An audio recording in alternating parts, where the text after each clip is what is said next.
नमस्कार बहनों, भाइयों, मित्रों और हमारे प्यारे प्यारे बच्चों। कैसे हैं आप लोग? हम पढ़ रहे हैं विश्व की नदियों के बारे में। जैसा कि हमने पिछले 2 वीडियो बनाई है, आज तीसरा वीडियो है। हमने पिछले 2 वीडियो में नील नदी, अमेजन नदी, मिसिसिपी मिसौरी नदी, यांगसी नदी, ओब नदी, हांगो नदी, एनिसे नदी, कांगो नदी, आमुर नदी, लीना या लेन नदी के बारे में पढ़ चुके हैं। आज यह तीसरी वीडियो है। आज हम बात करेंगे नाइजर नदी के बारे में। ठीक है, नाइजर नदी कहाँ बहती है? अफ्रीका महाद्वीप में। ठीक है, किस किस देशों में? गिनी, बेनिन, माली, नाइजर, नाइजीरिया आदि देशों में यह बहती है। इसके उद्गम स्थल की बात करें तो इसका उद्गम स्थल कहाँ पर है? गिनी, अफ्रीका में। ठीक है, गिनी जो एक देश है, उस देश में है लोमा पर्वत। क्या? लोमा, लोमा, लोमा पर्वत है। उसी पर्वत से यह नदी निकलती है। ठीक है, अगर बात करें नदी कहाँ खत्म होती जाके? गिनी की खाड़ी में। गिनी की खाड़ी कहाँ पड़ता है? अटलांटिक महासागर में। वहां जाके नदी समाप्त हो जाती है। टोटल नदी की अगर लंबाई की बात करें तो इस नदी की लंबाई है 4184 किलोमीटर समथिंग। मैंने आपको पिछले वीडियो में बताया था नदी की लंबाई घटती बढ़ती रहती है। जैसा बाढ़ आता है, पानी बढ़ता है, कम हो जाता है, नदी सूखती है, तो लंबाई थोड़ा घटती बढ़ती रहती है। आप समथिंग मान लीजिए 4100 या 4200 किलोमीटर समथिंग यह इसकी लंबाई है। अगर बात करें, यह नील और कांगो नदी के बाद अफ्रीका में बहने वाली सबसे बड़ी तीसरी नदी है। ठीक है, और विश्व की बात करें तो विश्व की 14वीं सबसे बड़ी नदी है। ठीक है, 14वीं सबसे बड़ी नदी है। आइए चित्र के माध्यम से इसको देखते हैं। देखिए, यह हमारी नदी है। ठीक है, नाइजर, नाइजर नदी ये है। यहां से यह निकलती है, फिर आगे आते हुए ये यहां से यहां जाके गिनी की खाड़ी अटलांटिक महासागर में जाके गिर जाती है। ठीक है, आगे बात करें दूसरी नदी के बारे में तो जो हमारी दूसरी नदी है वह क्या है?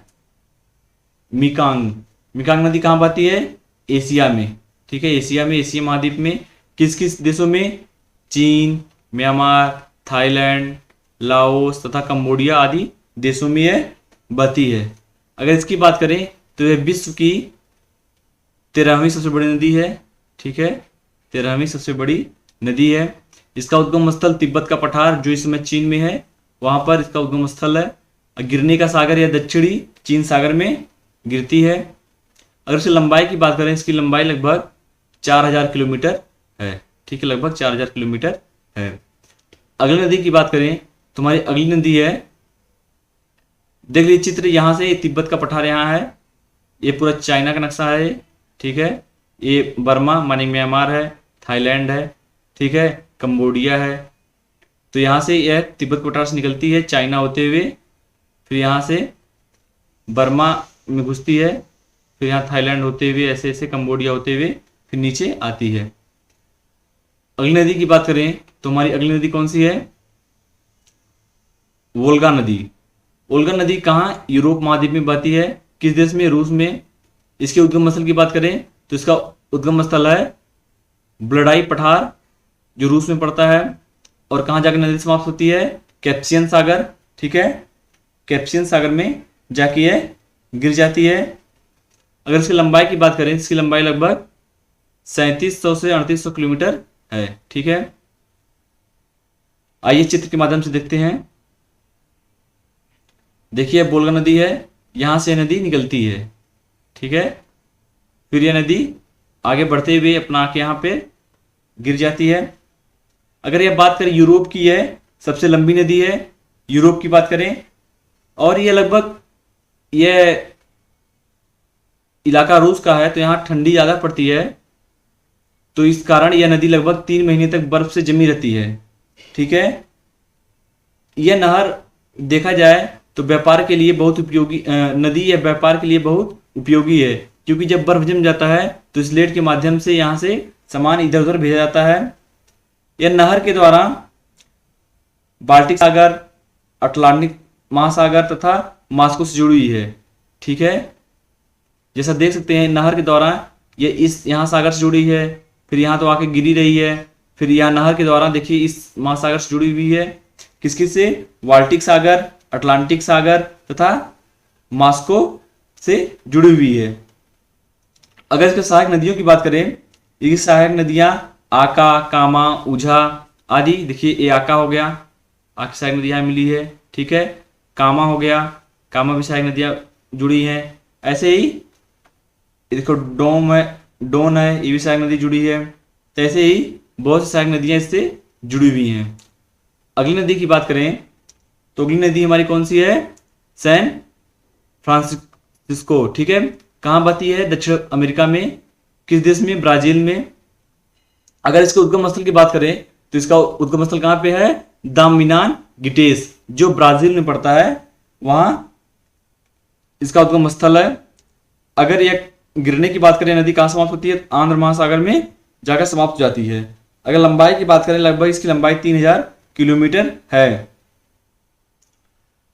अगर यह बात करें पूर्ण रूप से ब्राजील में, अगर बात करें, क्योंकि यह नदी पूर्ण रूप से ब्राजील में बहती है, अगर ब्राजील की बात करें तो यह ब्राजील की सबसे लंबी नदी है।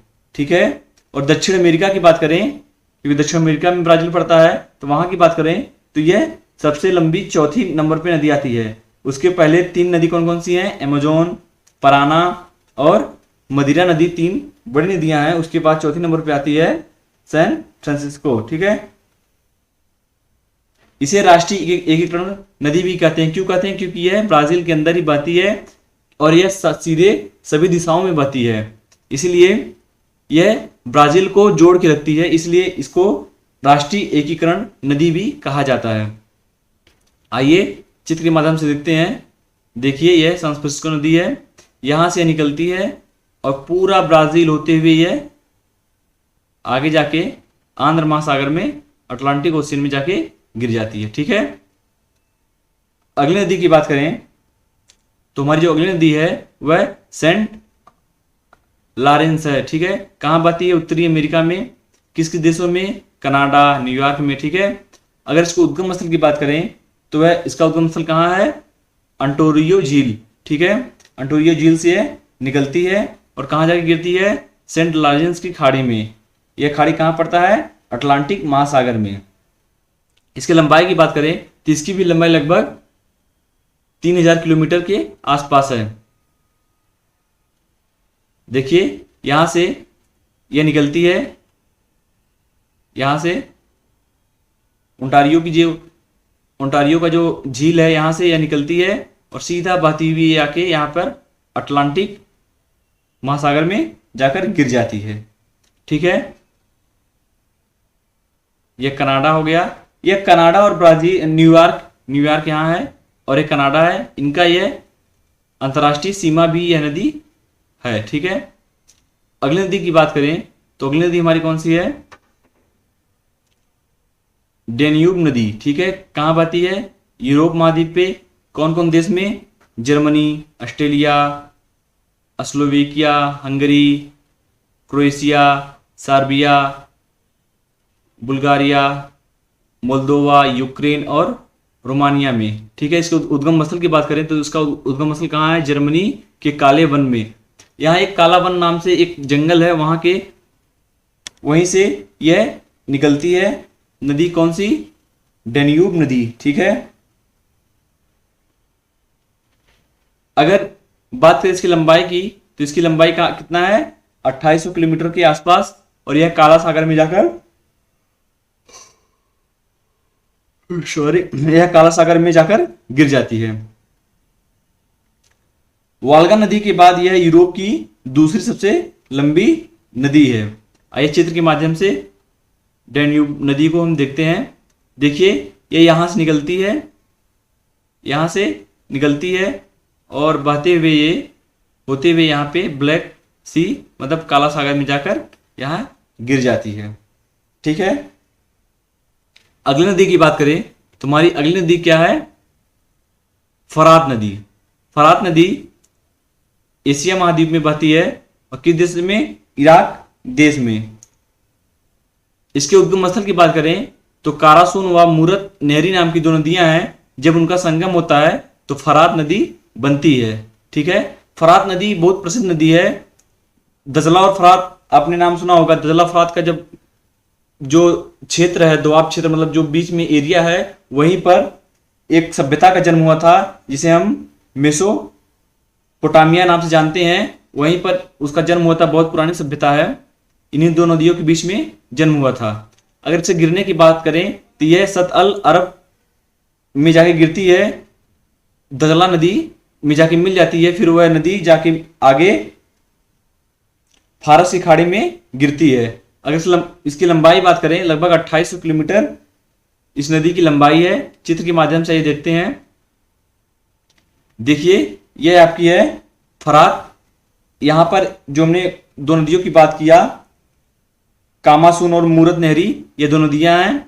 जब इनका यहाँ संगम होता है तो यहाँ से फरात नदी बनकर चलती है और यहाँ पर आके यह जो दजला नदी है यहाँ जाके मिल जाती है, और जो दोनों मिलने के बाद फिर आगे आकर फारस की खाड़ी में गिरती हैं। ठीक है, और जो ये बीच में आपको हल्का पीला क्षेत्र दिख रहा है, यही क्षेत्र मेसोपोटामिया सभ्यता का क्षेत्र है। ठीक है, इसका जिक्र, इन नदियों का जिक्र बाइबिल और कुरान में मिलता है। समझ लीजिए कितनी प्रसिद्ध पुरानी नदियां हैं कि इनका जिक्र बाइबिल और कुरान धर्म ग्रंथों में मिलता है। आशा करता हूं आपको ये वीडियो पसंद आई होगी। एक वीडियो और विश्व की नदियों के ऊपर होगी, फिर विश्व की नदियां सब समाप्त हो जाएंगी। जो एग्जाम में प्रश्न पूछे जाते हैं मैं उससे संबंधित लगभग 40 या 50 प्रश्न लाऊंगा। उसकी एक वीडियो स्पेशल बनाऊंगा, उसमें सब नदियों के बारे में, महत्वपूर्ण प्रश्नों के बारे में बताया जाएगा। यह वीडियो अपने दोस्तों के साथ शेयर करिए। मिलते हैं अगले वीडियो में। जय हिंद, जय भारत, वंदे मातरम। अगर तलवार की नोक पर या एटम बम के डर से कोई हमारे देश को झुकाना चाहे, दबाना चाहे, ये देश हमारा दबने वाला नहीं। तो एक सरकार के नाते हमारा क्या जवाब हो सकता है सिवाय इसके कि हम हथियारों का जवाब हथियारों से दें।